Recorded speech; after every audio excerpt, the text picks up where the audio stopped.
Desafios éticos da investigação académica em instituições de internamento, da autoria de Carla Maria de Bastos Borrões.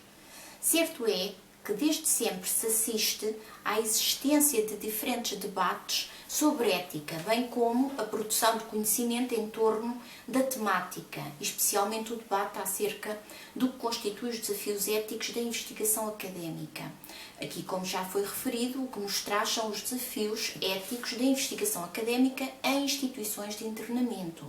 Na atualidade, existe uma diversidade de abordagens no que atende à regulação ética da investigação. Os Estados Unidos e a Inglaterra, através da Institutional Research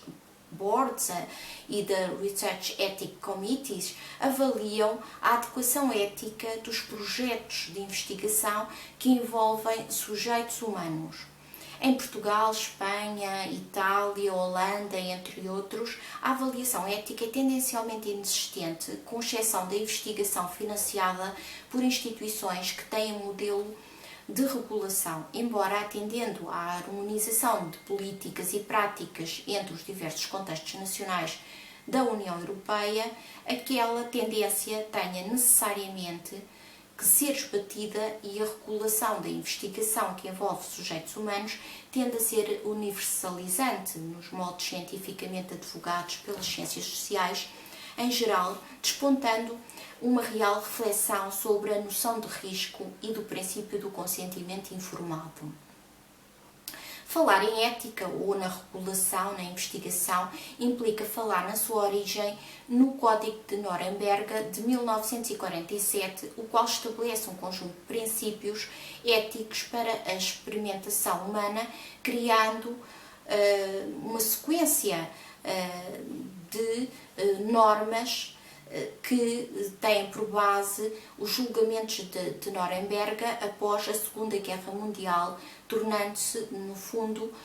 o fecundar da investigação que envolve sujeitos humanos, com base em revelações feitas sobre experiências nazis com prisioneiros dos campos de concentração. Seguiu-se a Declaração de Helsínquia da Associação Médica Mundial de 1964, na qual constam um conjunto de princípios éticos universalistas aplicáveis na investigação médica, incluindo o princípio do consentimento informado, a confidencialidade e a proteção da vida humana.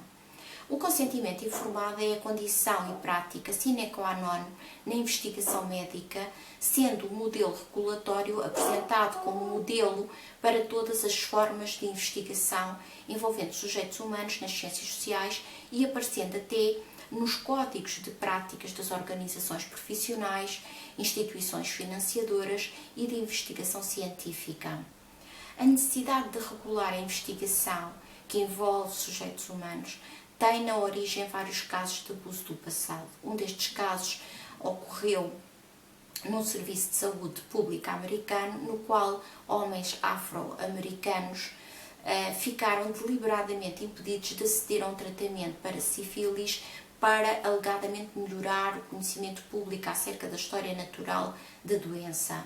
Perante a mediatização do caso, foi aprovado o National Research Act de 1974 e o Common Rule de 1981 para a investigação financiada por dinheiro federal, que obriga a aprovação de um Institutional Research Boards para uma comissão de investigação institucional. A investigação académica em instituições de internamento impõe identificar a priori as implicações éticas no trabalho a desenvolver, preencher formulários e seguir o trajeto investigatório com base nos princípios do consentimento informado. As obrigatoriedades dos procedimentos formais de ética e investigações académicas têm causado muitos debates e bloqueios à própria investigação, pelo que é de todo relevante alocar as experiências para a prática, em especial na revisão prospectiva dos materiais existentes, adequando às situações específicas do objeto de estudo. A história, pelo menos nos anos mais recentes, demonstra que os debates em torno do tema não são novos. Os cientistas sociais intensificam a chama da discussão, já que têm que se comportar eticamente e têm que ser reconhecidos como atuando com ética. A através de um código de ética profissional como forma regulatória, mas também podem ser criados ou podem ser criadores de obstáculos burocráticos à liberdade de investigação e à viabilidade de certos projetos de investigação. A ética é normalmente vista como uma virtude incorporada dos investigadores e não como um conjunto de práticas regulatórias da investigação. Os desafios éticos da investigação académica em instituições de internamento estão associados às experiências do trabalho de campo e aos dilemas da investigação situada. Trata-se de ética de falar com o outro, de incorporando dimensões éticas da prática do pensar, as obrigações morais para com os sujeitos de investigação, as mudanças culturais do tecido científico e os desenvolvimentos da investigação clínica e médica. Infelizmente, em especial com o Institutional Research Boards, tem-se expandido a ideia de que a revisão e regulação ética, além do propósito de proteção dos sujeitos, tem generalizado-se para evitar litígios e proteger as instituições. Mas em ciências sociais, a principal ferramenta de obtenção dos dados reside nas relações com os participantes na investigação e ou informantes do contexto das instituições de internamento, o que por si se vê que muitas vezes é impossível indicar formalmente como vamos proceder, podendo apenas garantir a presença no contexto do estudo para o qual se leva as questões básicas que guiarão, como também não se poderá antever os chamados riscos que podem advir da investigação qualitativa, a qual é um verdadeiro processo em aberto, o que implica o desconhecimento, por vezes, de como a investigação irá desenvolver-se ou quais as questões emergentes, o que impossibilita de identificar a priori os riscos envolvidos na participação.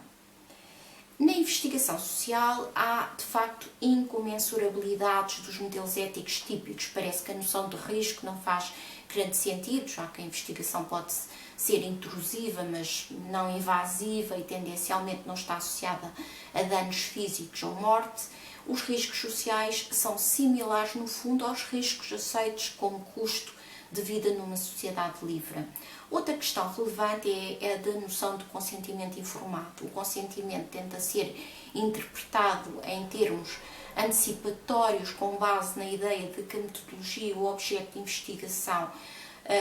podem ser previstos e acordados antes do início, mas no fundo as ciências sociais têm as suas próprias posições quanto ao significado e prática do consentimento informado e aos modelos de práticas de investigação ética concebidos de forma geral, baseado em preocupações e métodos particulares de investigação social. Basicamente, o que se tem advogado é diferente adequação e viabilidade de consentimento informado para a investigação social e qualitativa, reconhecendo que este tipo de trabalho tem importantes implicações éticas, para as quais são necessárias formas alternativas de ter em conta as vulnerabilidades e responsabilidade dos envolvidos na investigação. Com efeito, informar os sujeitos humanos internados em instituições de internamento acerca dos riscos e benefícios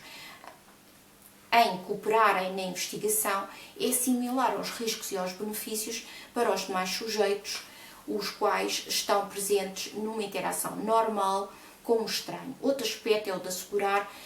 a confidencialidade e anonimato dos sujeitos sob estudo, que pode ser relativamente fácil de se conseguir, mas que em algumas situações é mais difícil. Quem trabalha com pessoas internadas em instituições de internamento deve tender à confidencialidade, porém há pessoas que, quando dão o seu testemunho, querem ser identificadas, querem ter voz e exigem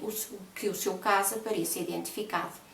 Em jeito de conclusão, podemos dizer que as preocupações e dilemas éticos são, em todos os tipos de investigação, parte da prática e uma preocupação de qualquer investigador, em especial nas ciências sociais, o que inclui o diálogo, a observação e a participação ao longo de um período de tempo.